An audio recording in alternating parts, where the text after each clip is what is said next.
할렐루야. 오늘도 월요일 새벽 예배에 함께 하신 모든 분들을 주님의 이름으로 환영하고 축복합니다. 오늘 새벽 예배에 함께 하시는 모든 분들의 가정과 또 사업, 손대는 모든 것 위에 하나님께서 강건케 하시고 형통케 하시는 축복이 있기를 주님의 이름으로 축원합니다.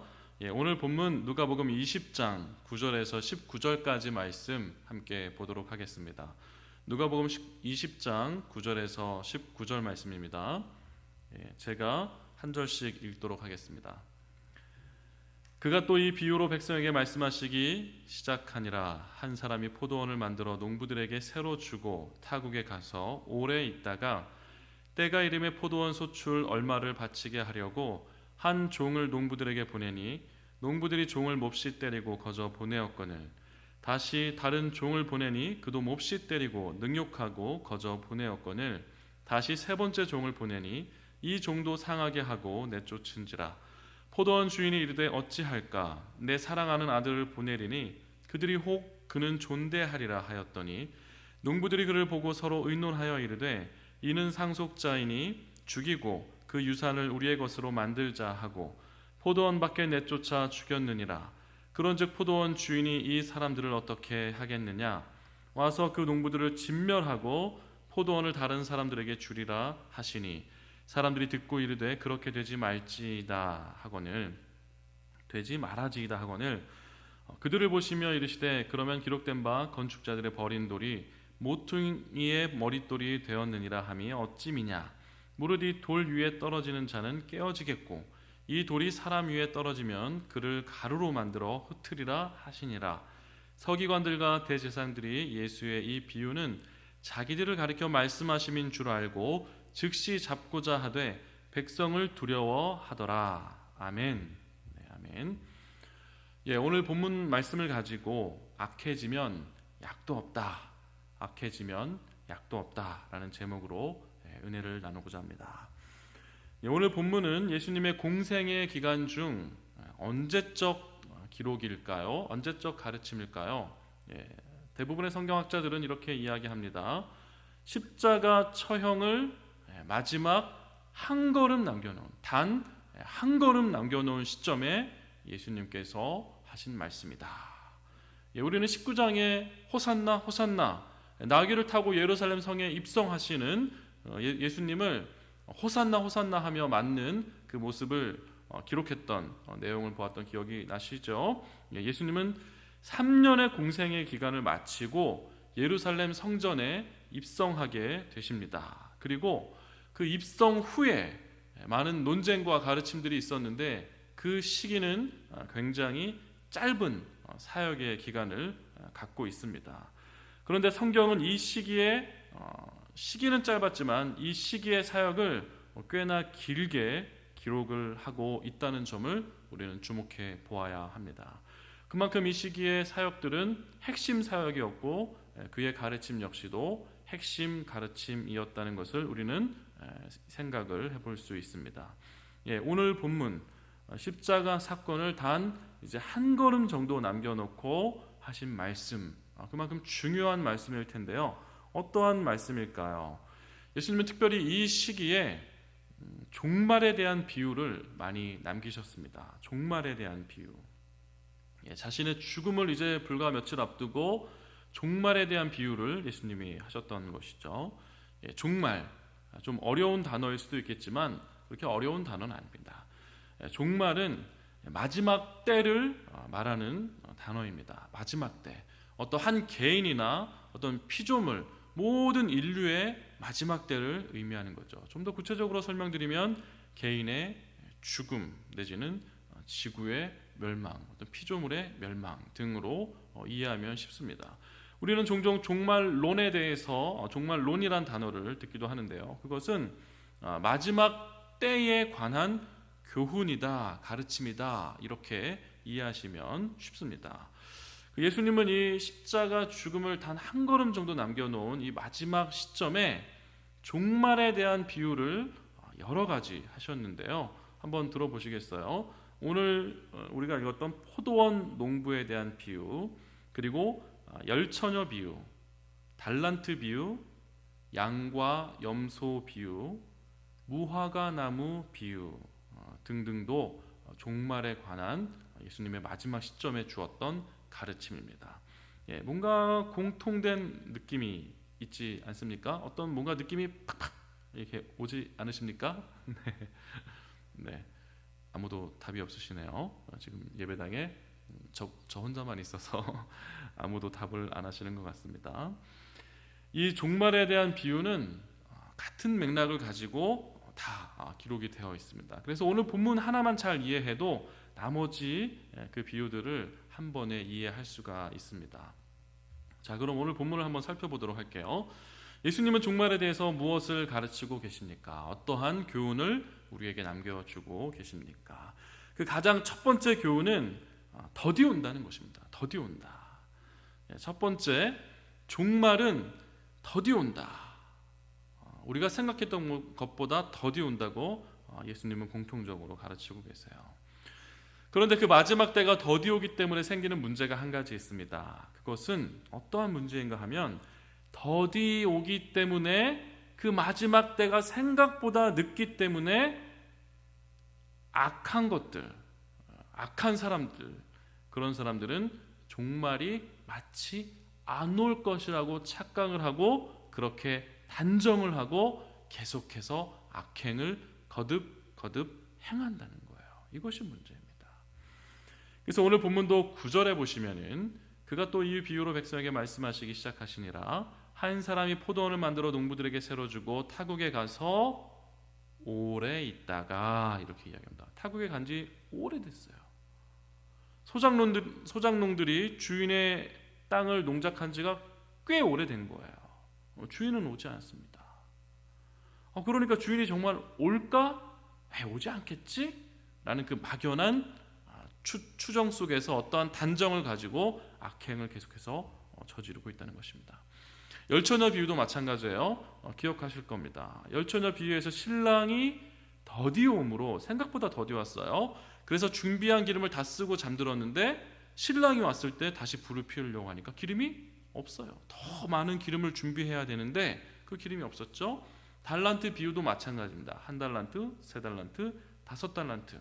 그 비유에도 곰곰이 읽어보시면 이런 내용이 나옵니다.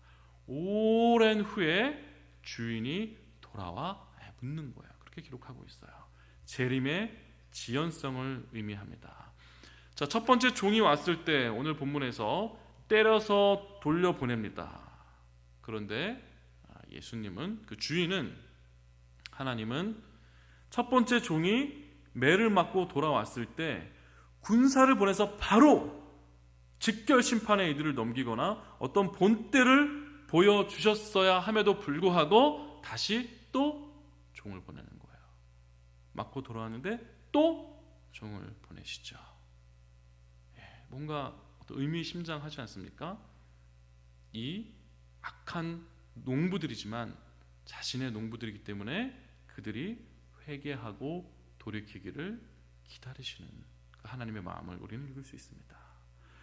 그들을 참으시면서 또 참으시면서 그들이 자신들의 죄를 깨닫고 주인의 마음을 이해하고 회개하며 나오기를 기다리시는 그 주인의 마음, 하나님의 마음을 우리는 읽을 수 있지 않습니까?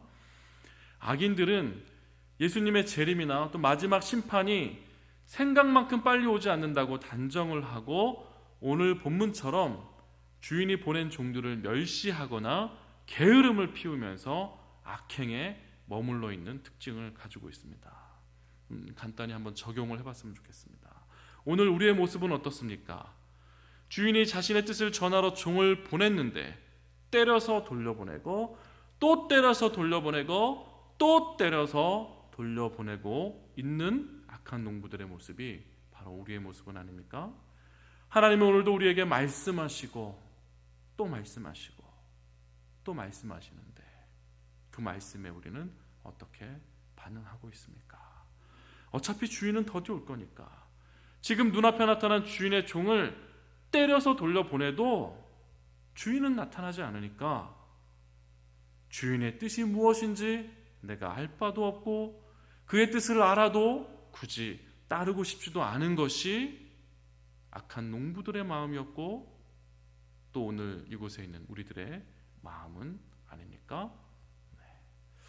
저도 영적인 방황을 할 때 그런 시절이 있었습니다. 이 말씀을 묵상하다 보니까 그 시절의 때가 떠올랐습니다.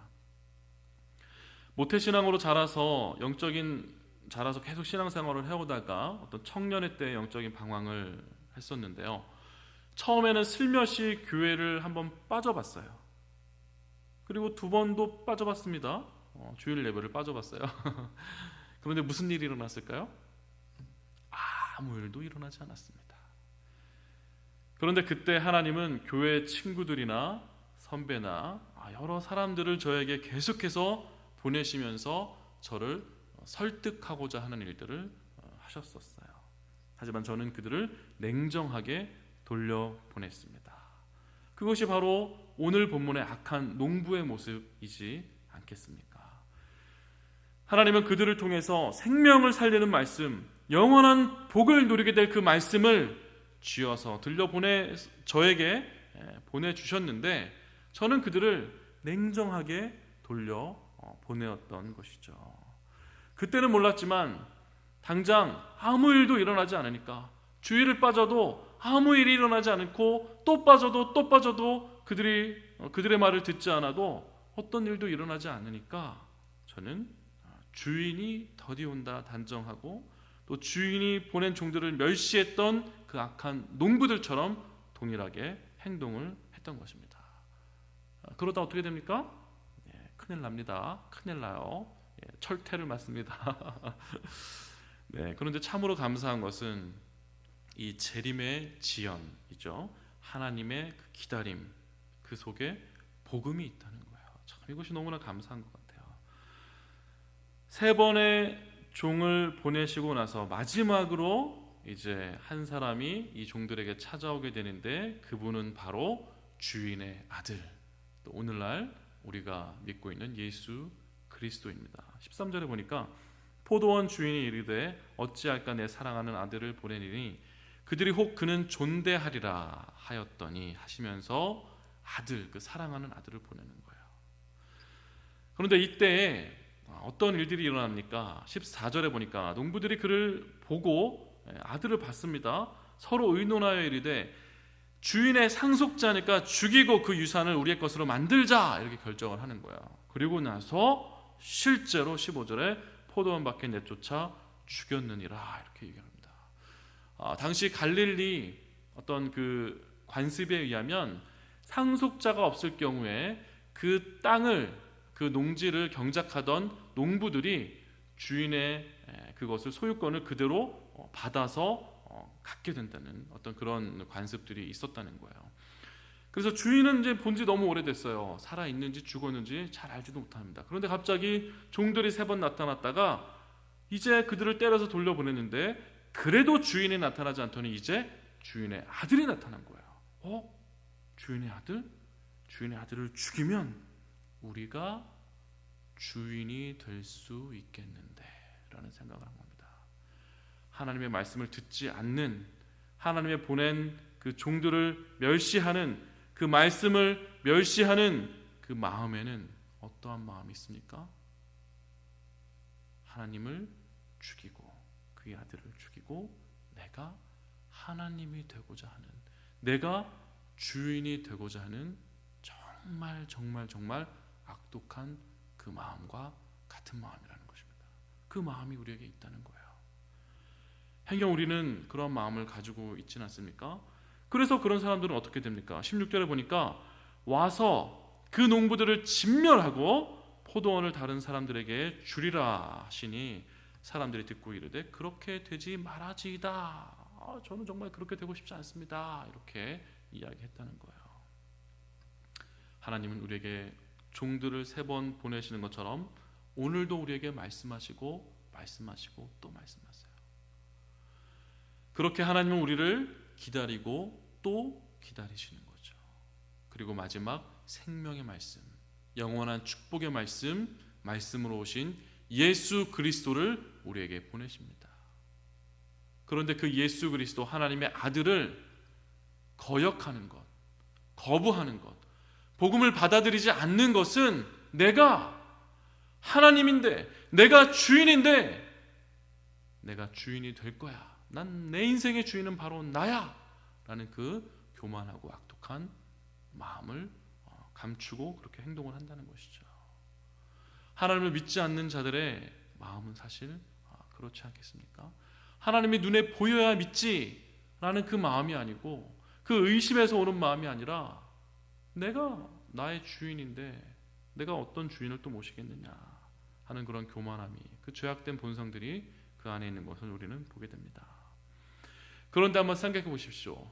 여기서 이 악한 농부들이라 할지라도 주인이 아들을 보냈을 때 그 아들을 영접하고, 주인이 아들까지 우리에게 보내다니, 아들까지, 그 귀한 아들까지 우리에게 보내다니, 처음 종들을 때려 돌려 보냈을 때 우리에게 군사를 보내서 우리에게 철퇴를 가하지도 않고 계속해서 종들을 보내다가 이제는 아들까지 보냈구나.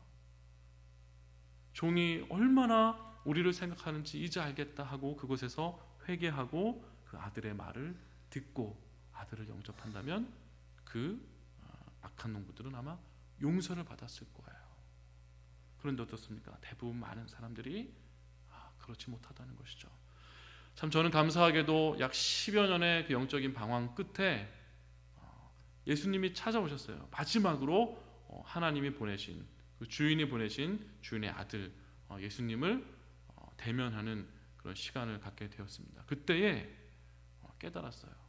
여기서 피하면 내가 죽는구나 라는 것을 깨달았습니다. 참 감사하죠.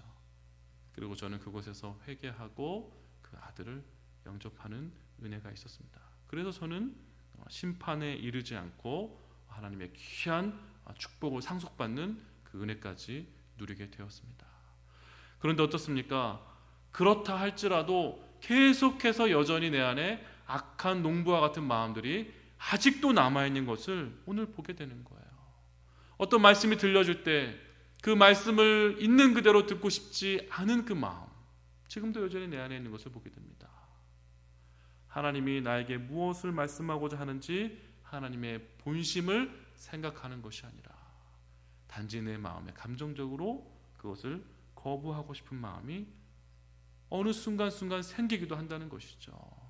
그 마음은 영원한 죽음에 이르게 하는 죄된 마음임이 분명합니다. 그런 마음들을 우리는 깨달아야 할 것입니다. 말씀이 들려질 때 우리에게 하나님이 종을 보내시고 선지자를 보내시고 우리에게 말씀하실 때에 그 말씀을 아멘으로 화답하며 듣고 궁극적으로 우리에게 축복을 주시기 위해서, 우리의 모든 것을 용서하시고 우리를 살리시기 위해서 보내신 예수 그리스도를 날마다 마음속에 받아들이고 영접하는 그러한 삶을 살아가는 것이 하나님의 축복된 삶을 살아가는 길이요, 하나님의 자녀됨의 축복을 누리는 길입니다.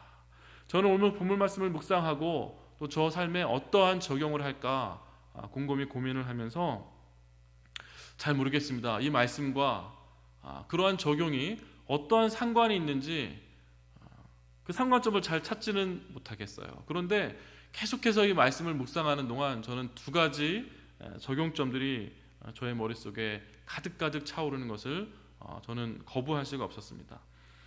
첫 번째는 이러한 적용을 해보고 싶습니다. 제 나이에 앞자리가 바뀔 때까지 저는 양복을 사지 않겠습니다. 이런 적용을 해보겠습니다. 그리고 두 번째는 저의 체중을 계속해서 잘 관리하겠습니다. 앞자리 수가 고정되고 또 뒷자리 수도 두 자리 수잖아요. 근데 앞자리 수를 바꾸는 것은 생각보다 쉽지 않더라고요. 그래서 앞자리 수에 그대로 머물러 있을 수 있도록 그렇게 저의 체중을 관리하고 싶다라는 그 두 가지 적용을 해봤습니다. 왜 그런가 하면 저의 마음속에 잘 차려입고 깔끔하게 차려입으면 제 안에 악한 것들이 가득하게 차 있어도 그렇지 않은 사람처럼 보일 수 있다는 생각들을 하고 있는 저의 모습을 보았기 때문입니다. 저의 모습에는, 저의 내면에는 악한 농부의 모습이 있는데 어떠한 옷을 깔끔하게 차려입음으로 인해서 제 안에 주인이 되고 싶어하는, 그 아들을 죽이고 제가 주인이 되고 싶어하는 그 마음을 감출 수도 있다는 그런 모습을 저는 갖고 있다는 것을 제가 보게 되었어요. 그래서 한 가지 여러분과 약속을 해보겠습니다.